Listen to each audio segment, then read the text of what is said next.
The Valari had never known war. For 10,000 years, they lived in peace on their beautiful world. Their bodies glowed with soft blue light, and they spent their days making art and studying the stars.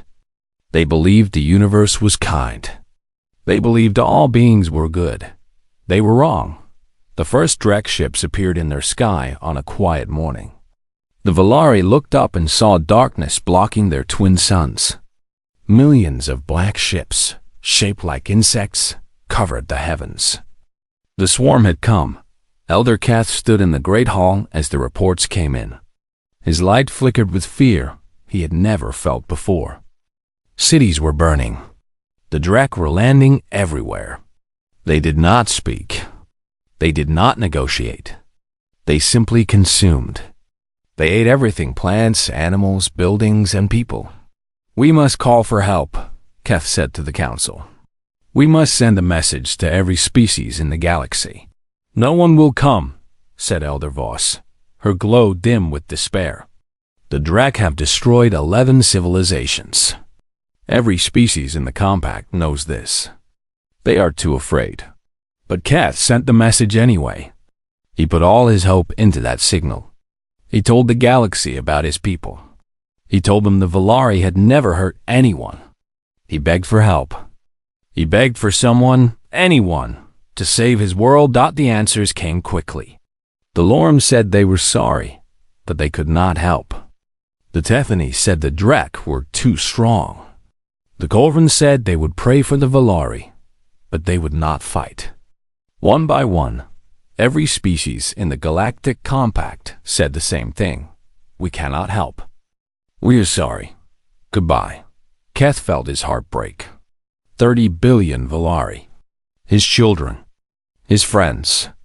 His entire civilization. All of them would die, and no one in the universe cared enough to save them. But the message had traveled far. It had reached a small blue planet on the edge of the galaxy. A world that the Compact called dangerous. A world they called primitive. A world they tried to ignore. Earth.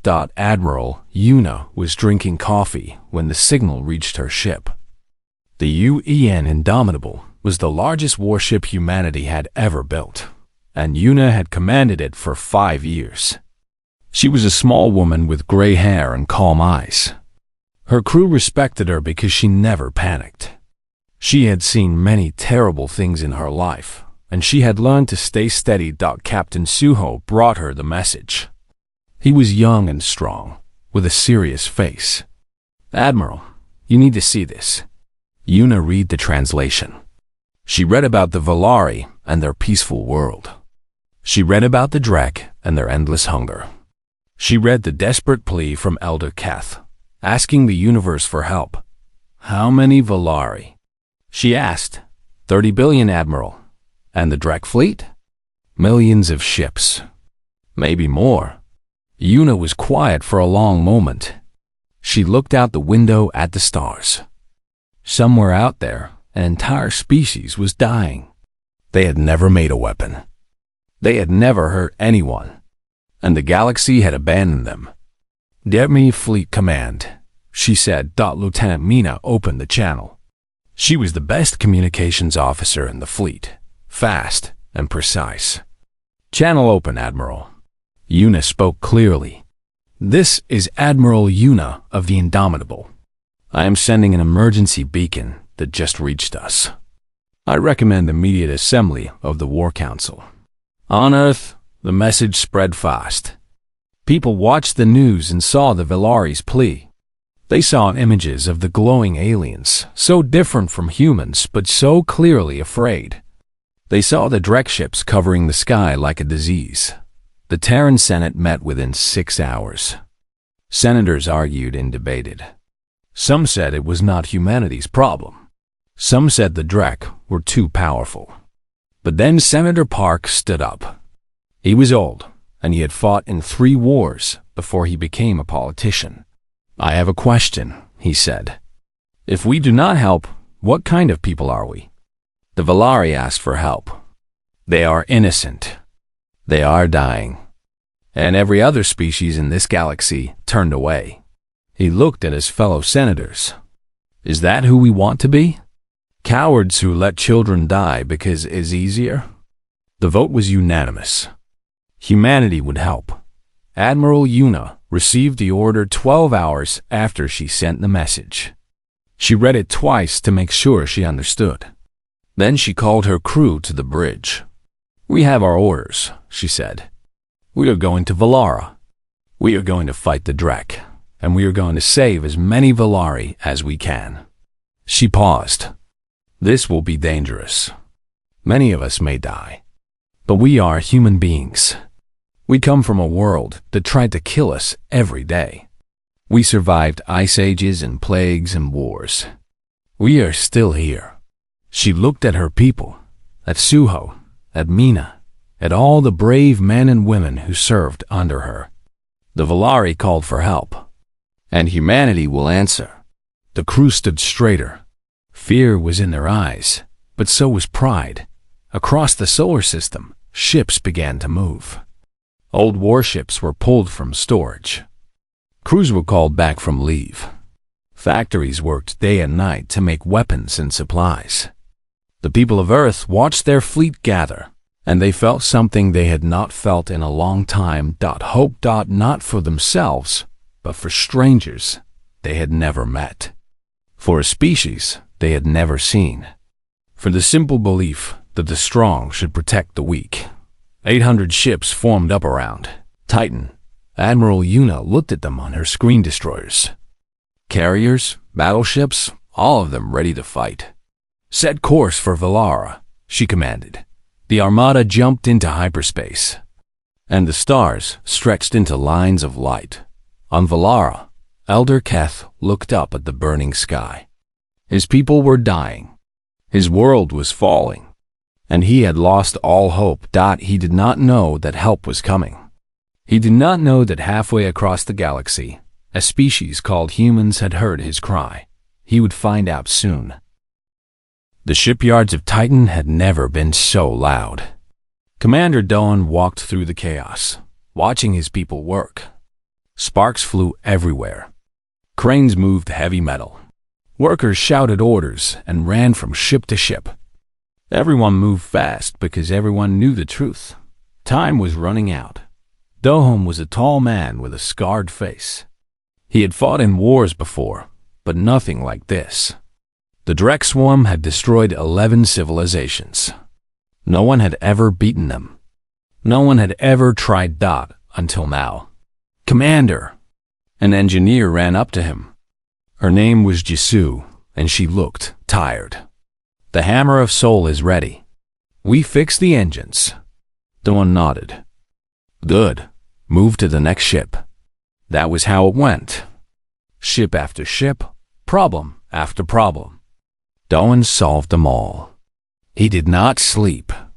He did not rest. 30 billion lives depended on this fleet. In the command center, Admiral Una met with her officers.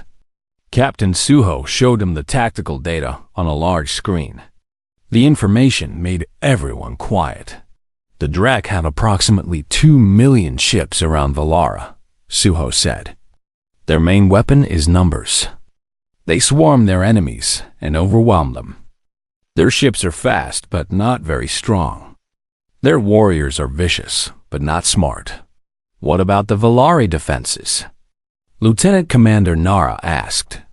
She was the leader of the fighter squadrons, a fearless pilot with sharp eyes.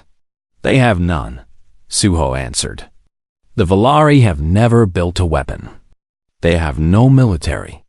They have no way to fight back. The room was silent. 800 human ships against 2 million Drek. The math was terrible, but Admiral Una did not look worried. Show them our weapons, she said. Co changed the screen. Now it showed Earth's arsenal. Nuclear missiles. Railguns that could punch through mountains. Plasma cannons. Kinetic bombardment systems. Chemical weapons. Biological weapons. Weapons so terrible that humanity had banned most of them long ago. The Drek have never faced a Deathworld species, Una said calmly. They do not know what we are capable of.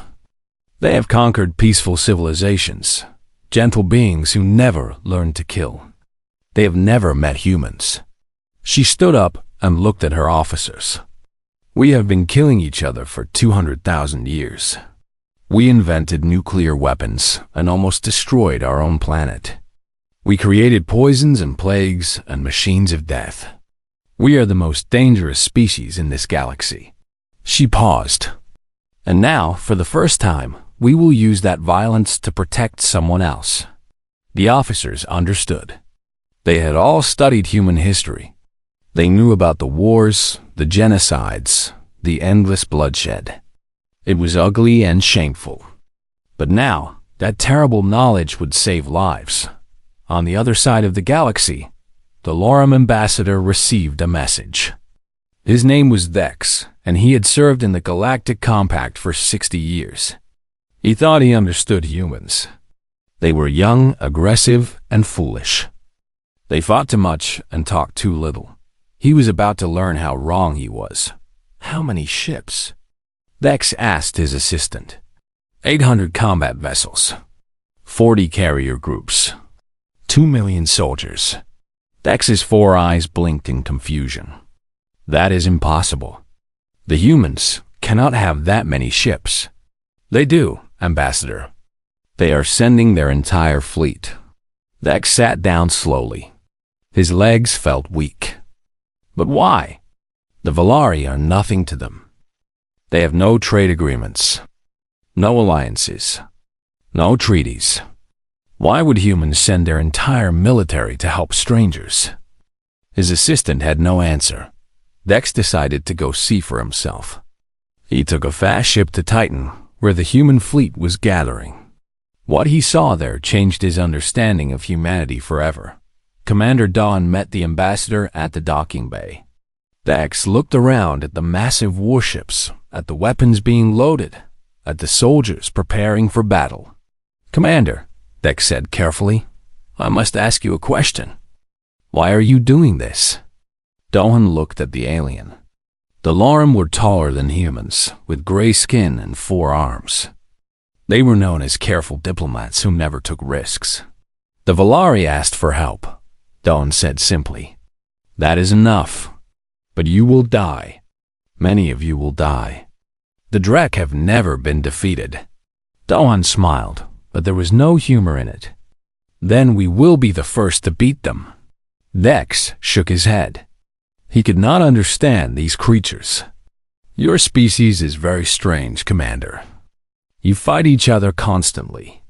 Your history is full of blood. And yet, when strangers call for help, you send everything you have to save them. That is who we are, Dawn said. We are violent, yes. We have done terrible things. But we also protect those who cannot protect themselves. We cannot ignore suffering. It is not in our nature. Across the fleet, soldiers prepared for war.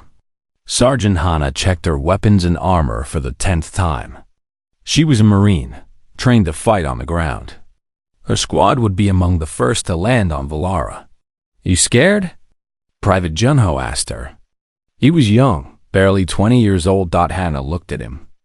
Yes, only fools are not scared before battle. But I will fight anyway, because those people down there need us. On the Indomitable, Dr. Sora prepared the medical bay. She was a surgeon, trained to save lives in the worst conditions. She knew what was coming. She had seen the reports on Drek attacks. The injuries would be terrible. We need more blood supplies, she told her staff, and more burn treatments. The Drek use acid weapons. Her team worked faster. No one complained. No one asked why they were risking their lives for aliens they had never met. They already knew the answer, because it was right. Admiral Yuna gave the final briefing to her captains. They gathered on the Indomitable's bridge, hundreds of faces looking at her on the screens. In 6 hours, we jump to Valara, she said. When we arrive, we will face the largest enemy fleet in galactic history. Many of us will not come home. I will not lie to you about that. She paused and let her words sink in. But we are not fighting for glory or conquest. We are fighting because innocent people are dying, and no one else will help them.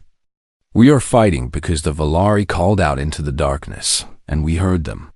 Her voice grew stronger. We are humanity. We come from a world that should have killed us 1,000 times. We survived because we are stubborn and strong, and we never give up. Today, we take that strength and use it to save others. The captains stood at attention. Pride filled their hearts.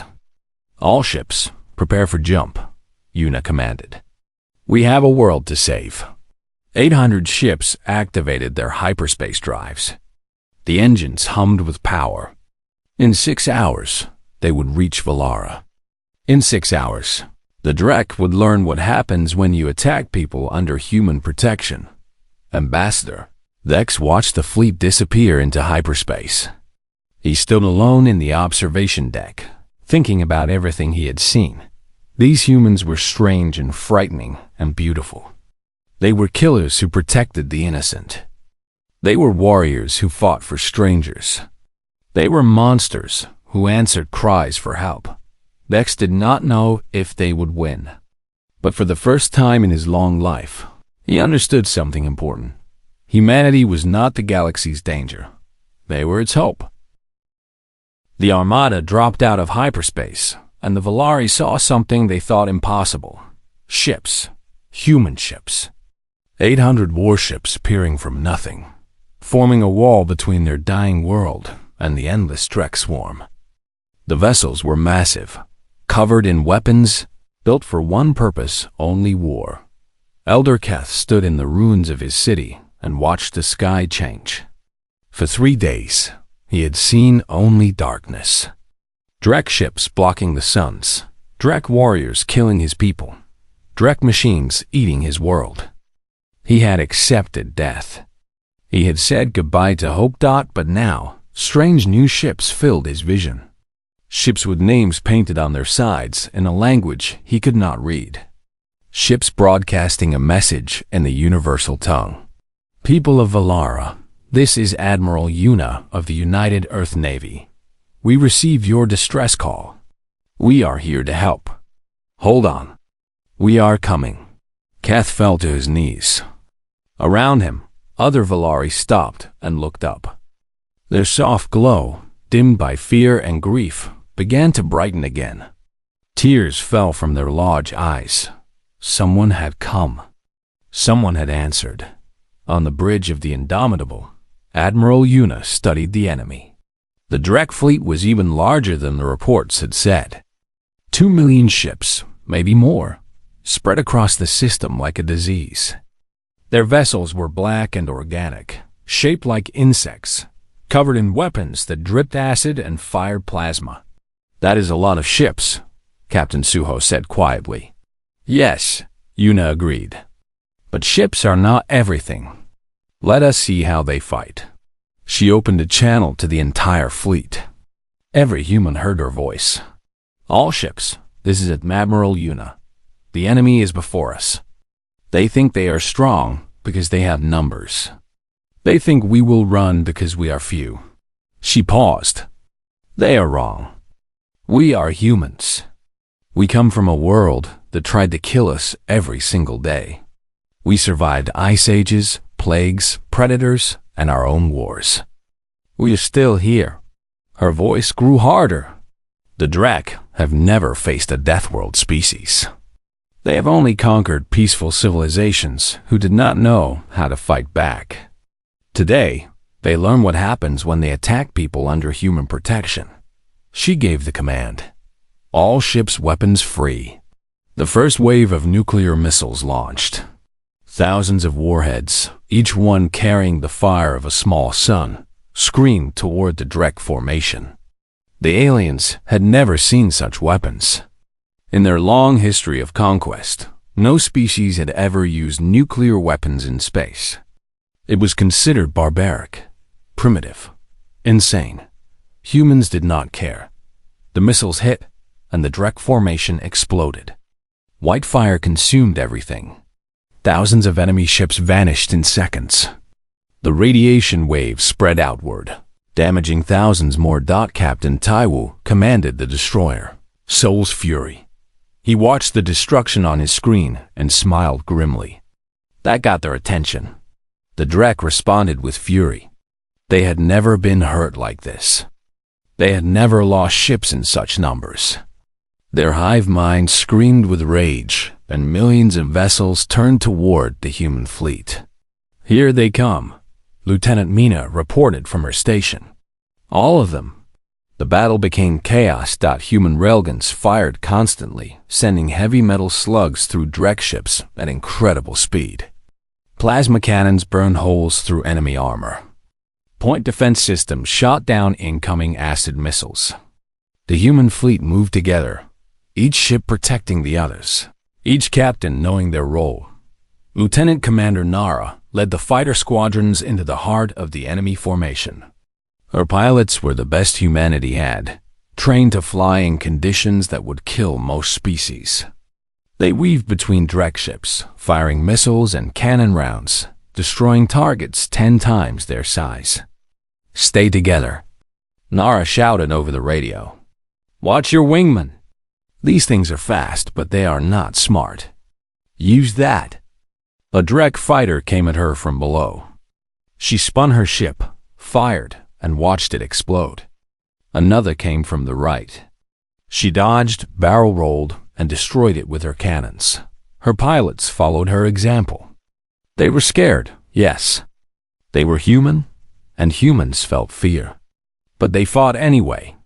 They fought because people were counting on them. They fought because that was what humans did. On the ground, the Marines made planetfall. Sergeant Hana's drop pod hit the surface hard. She kicked open the door and stepped onto Valara for the first time. The air smelled like smoke and death. Buildings burned around her. Bodies lay in the streets. Valari, who had been killed by the Drek. Her squad formed up behind her. Private Junho, Corporal Minji, Sergeant Wong, and 6 others. They wore powered armor that made them faster and stronger. They carried weapons designed to kill everything. "Move toward the city center," Hana ordered. "That is where the survivors are hiding." They moved through the streets, clearing buildings one by one. The first Drek warriors they encountered were terrifying tall insect creatures with sharp claws and acid spit. They were fast and vicious and had killed millions of Valari, but they had never fought. Humans in powered armor. Hana shot the first one through the head. Junho killed 2 more with his heavy rifle. Minji used her shotgun at close range, blasting enemies into pieces. The Drek came in waves, and the Marines killed them all. "They keep coming," Wong shouted, firing his weapon constantly. "Let them come." Hana shouted back, "We have more bullets than they have bodies." It was a lie. The Drek had millions of warriors on the planet. The Marines were outnumbered 1,000 to 1. But Hana had learned something important in her years of combat. When you are scared, you lie to your soldiers. You tell them they will win. You give them hope. And sometimes, hope is enough. In space, the battle continued. Admiral Yuna watched her ships fight and die. The Indomitable took hit after hit, but her crew kept fighting. Ensign Jinho controlled the main railguns, firing shot after shot into the enemy fleet. "Admiral, the carrier Victory is taking heavy damage," Mina reported. Yuna made quick decisions. "Send the destroyers Bizen Pride and Daegu's Honor to support her. Tell Captain Sung Min to pull back to our formation." The orders went out. Ships moved. People lived and died based on her commands. For 6 hours, the battle raged. Human ships fell. Thousands of soldiers died. But the Drek lost more. Much more. For every human ship destroyed, the humans killed 50 Drek vessels. For every Marine who fell, 100 Drek warriors were destroyed. The Drek hive mind began to feel something new. Something they had never experienced in their long history of conquest. Fear that these humans were different. They did not run. They did not surrender. They fought with a ferocity the Drek had never seen. They used weapons that were savage and cruel. They seemed to enjoy the battle. What kind of monsters had they awakened? Admiral Yuna saw the moment the enemy broke. It was subtle at first, a few ships pulling back, a hesitation in their attacks. But then it spread. The Drek fleet began to retreat. Slowly at first, then faster. "They are running," Captain Suho said in disbelief. "The Drek are actually running." Yuna allowed herself a small smile. "Signal all ships. Do not pursue. Hold position and protect the planet." On the surface, Sergeant Hana saw the same thing. The Drek warriors stopped attacking and began to flee. They ran into the fields and forests, away from the human marines. Private Junho looked at her with wide eyes. "Sergeant, did we just win?" Hannah shook her head. "This is not over. They will be back. They always come back." She looked at her tired, bloody squad. "But for now, yes. We won." In the ruins of his city, Elder Kath watched human soldiers walk through the streets. They were helping the wounded. They were giving food and water to survivors. They were protecting his people. Kath approached one of the soldiers, a young woman with blood on her armor and kindness in her eyes. "Thank you," he said, his voice breaking. "Thank you for coming." The soldier, her name was Minji, looked at him and smiled. "That is what we do. We help people who need help. That is who we are." Kath did not fully understand these strange creatures from the distant planet called Earth, but he knew one thing for certain. They had saved his world, and he would never forget it. The first battle was over, but the cost was terrible. Admiral Yuna stood in the observation room of the Indomitable, looking at the list of names. 42 ships destroyed, 18,000 humans dead.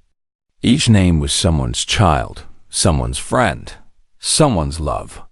Each name was a life that ended far from home. Fighting for strangers. Captain Taiwu was on that list. The Soul's Fury had been hit by 5 Drek ships at once. The engines failed. The hull was breaking apart. Taiwu had stayed on the bridge to give his crew time to escape. His last words were recorded in the ship's log. "Get the civilians out. That is all that matters." 112 of his crew survived because he stayed behind. He was 34 years old. He had a wife and 2 daughters waiting for him on Earth. Yuna touched his name on the screen. She did not cry. Admirals cannot cry in front of their people. Admirals cannot cry in front of their people. But she felt the grief deep in her heart, a weight that would stay with her forever. On the planet's surface, Dr. Sora had not slept in 36 hours. Her medical bay was full of wounded humans and Valari together. She moved from bed to bed, treating burns and wounds in broken bodies. Her hands were steady even when her heart was breaking. A young Marine was dying. His name was Timon, and he was only 19 years old. A Drek had cut him badly, and even with all their technology, the doctors could not save him. Zora held his hand as he slipped away. "You did good," she told him. "You saved people. You were brave." Timon tried to smile. "Did we win, Doctor?" "Yes," she said. "We won." He closed his eyes. His breathing stopped. Sora stood there for a moment, feeling the weight of his death. Then she moved to the next patient, because there were always more who needed help. The Valari watched the humans with wonder and confusion. These strange beings from the faraway planet had come to save them, had fought and died for them, and now they were helping rebuild. Valari elders moved through the medical tents, trying to understand. Elder Kath found Admiral Yuna sitting alone in a quiet corner of the command center. She looked tired in a way that had nothing to do with sleep. She looked old, though Kath knew she was young by human standards. "Admiral," he said carefully, "may I speak with you?" Yuna looked up. "Of course, Elder, please," Sit down. Keth sat across from her. His soft blue glow reflected off the metal walls. I have a question that I must ask. My people need to understand. Ask?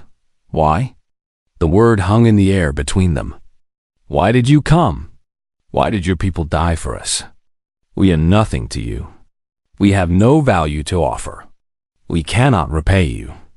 We are strangers. Yuna was quiet for a long moment. She seemed to be choosing her words carefully. Elder, let me tell you about my world, she said. Earth is what other species call a death world. Our planet is covered with dangers. We have storms that can destroy entire cities. We have animals that hunt and kill. We have diseases that can wipe out millions. Our own history is written in blood. We have fought wars that killed hundreds of millions of our own kind. Keth's glow flickered with surprise. That sounds terrible. It is, Yuna agreed. But it is also beautiful. Because we survived. Through all that danger, all that death, we survived. And along the way, we learned something important. She looked at the elder with eyes that held centuries of human suffering. We learned that no one should face the darkness alone. She continued, On Earth, we have a saying, the strong protect the weak. Not because we must, not because we gain something, but because it is right. When someone is hurting, you help them. When someone is dying, you save them. When someone calls for help, you answer. But your people died, Keth said. 18,000 lives lost for strangers. Yes, Yuna's voice was steady, but Keth could see the pain behind her eyes. And every single one of them knew what they were risking. They came anyway, because that is who we are. We cannot ignore suffering. It is not in our nature.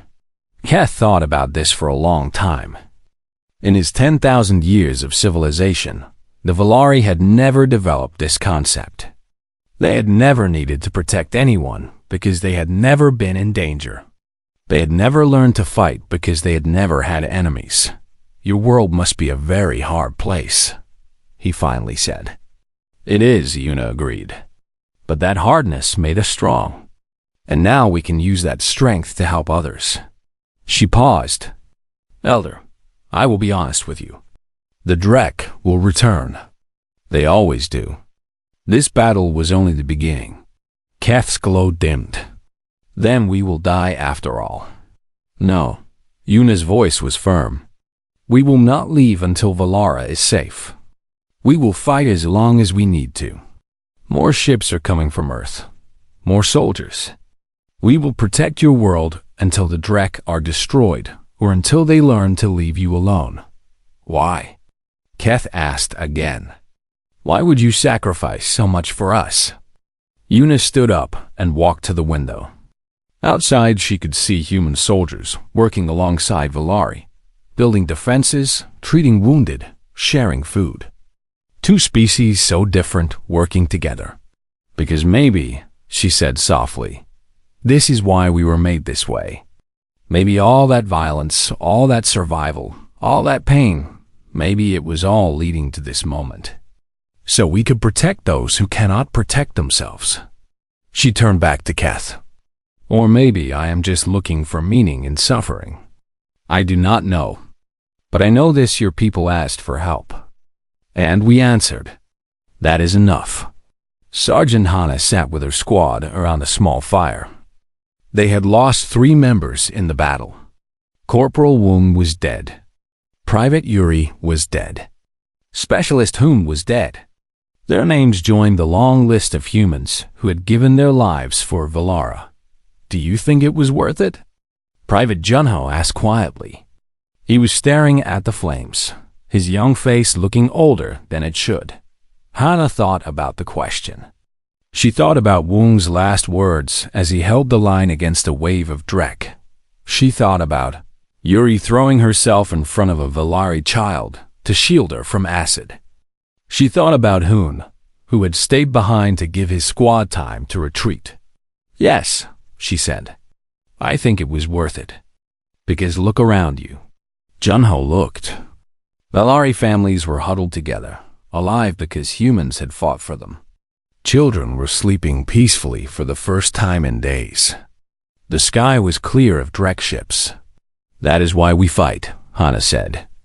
"Not for glory, not for medals. For them. For the people who cannot fight for themselves." Commander Dawn arrived with reinforcements the next day. 50 more ships jumped into the system, carrying fresh troops and supplies. He walked through the temporary base, seeing the cost of battle everywhere: wounded soldiers, damaged equipment, exhausted faces. But he also saw hope. He saw humans and Valari working together. He saw friendships forming between species that had never met before. He saw something new being built from the ashes of war. "How bad is it?" he asked Admiral Yuna. "Bad," she admitted. "But we held. The Drek are regrouping on the edge of the system. They will attack again. Then we will be ready." Yuna looked at her old friend. They had served together for 20 years. They had seen battles in peacetime, victories and defeats, but nothing like this. "Dohan," she said quietly, "do you ever wonder if we are doing the right thing? All these deaths, all this sacrifice for people we never met." Dohan considered the question. He thought about Earth and its violent history. He thought about all the times humans had used their strength to hurt others. The wars, the conquests, the cruelty. "Maybe this is how we make up for it," he said. "All the bad things we have done to each other. Maybe helping others is how we balance the scales." Yuna nodded slowly. It was not a perfect answer, but in a universe full of uncertainty, it was enough. The Drek were coming back. Everyone knew it. The second battle of Valara would be bigger, harder, and more terrible than the first. But the humans were not afraid. They were ready. The Drek came back on the 7th day dot. They came with everything they had. 5 million ships, the largest fleet ever assembled in galactic history. Every hive, every swarm, every warrior, all of them converging on Valara for one final assault. The Drek Queen herself commanded the attack. She had never lost a war. She did not intend to start now. Admiral Yuna watched the enemy fleet on her screens. The numbers were terrifying. Even with the reinforcements, the humans were outnumbered 5-1. This would be the hardest battle they had ever fought. "All ships," she said calmly. "This is it.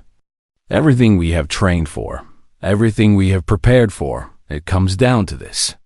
The Drek are throwing their entire strength at us. They think they can break us with numbers."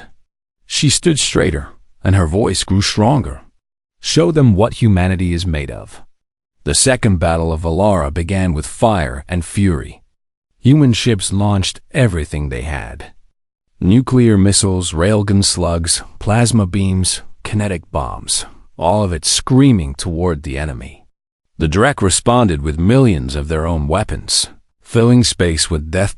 Commander Dohan led his battle group straight into the heart of the enemy formation. His target was the Queen's hive ship, a massive vessel the size of a small moon. If they could destroy it, the Drek would lose their leader, their coordination, their purpose. "Stay close," he ordered his ships. "Watch each other's backs. We punch through together or we do not punch through at all." The destroyers and cruisers followed him. They fought through waves of enemy fighters, through storms of acid missiles, through fire that seemed endless. Ships exploded around them. Crews died. But they kept pushing forward. Lieutenant Commander Nara flew at the front of the fighter squadrons. Her pilots were exhausted. They had been fighting for hours without rest. Many of them were wounded. Some of them were dying in their cockpits. But none of them turned back. "One more push," she shouted over the radio. "One more push and we win this." A Drek fighter came at her from below. She dodged, spun, fired, but too slow. The enemy ship hit her wing, sending her into a spin. Warning lights flashed everywhere. Her engine was dying. Her hull was cracking. "Nara!" A wingman called. "Pull back." "No time," she said. Her voice was calm, accepting. "Keep going. Finish the mission." She aimed her damaged fighter at the nearest Drek cruiser and pushed the engines to maximum. She hit the enemy ship at full speed, her last act destroying a vessel 10 times her size. Her pilots screamed her name, but they did not stop. They honored her sacrifice by completing the mission. On the ground, Sergeant Hana held a mountain pass against an endless wave of Drek warriors. The enemy was trying to break through to the civilian shelters behind her position. Thousands of Valari were hiding there, waiting for the humans to protect them. Her squad had started with 10 people. Now there were 7, then 5, then 3. Private Junho was still alive, firing his rifle until the barrel glowed red. Corporal Minji was wounded but fighting, shooting from behind a rock with blood running down her face. "They keep coming," Junho shouted. "Then we keep fighting." Hana shouted back. For 19 hours, they held that pass. 19 hours of constant combat, constant death, constant fear. Hana's armor was cracked. Her ammunition was nearly gone. Her body was beyond exhaustion, but she did not retreat. The Valari behind her were counting on her. The children were counting on her. She had made a promise to protect them, and she would keep that promise until her last breath. Then, just when she thought it was over, the Drek warriors stopped. They hesitated, looked at each other in confusion, and then began to run away. Hana watched them flee, too tired to understand. What happened? Junho asked weakly. Hana looked up at the sky. She could see explosions up there in space. Bright flashes of light, one after another. And then, a massive fireball that outshined the twin suns. The Queen's Hive ship was dying. In space. Commander Dolan had done it. His battle group had fought through the enemy fleet and reached the Hive ship. They had launched every weapon they had at the massive vessel, punching through its armor, destroying its vital systems. The Queen screamed in fury and pain. For the first time in her long life, she was afraid. She tried to escape, but human ships surrounded her, cutting off every route. Captain Suho fired the final shot. A nuclear missile, straight into the Hive ship's central chamber. The explosion was beautiful and terrible. The Queen died, and with her death, the Hive mind shattered. 5 million Drek ships lost their coordination, their purpose, their will to fight.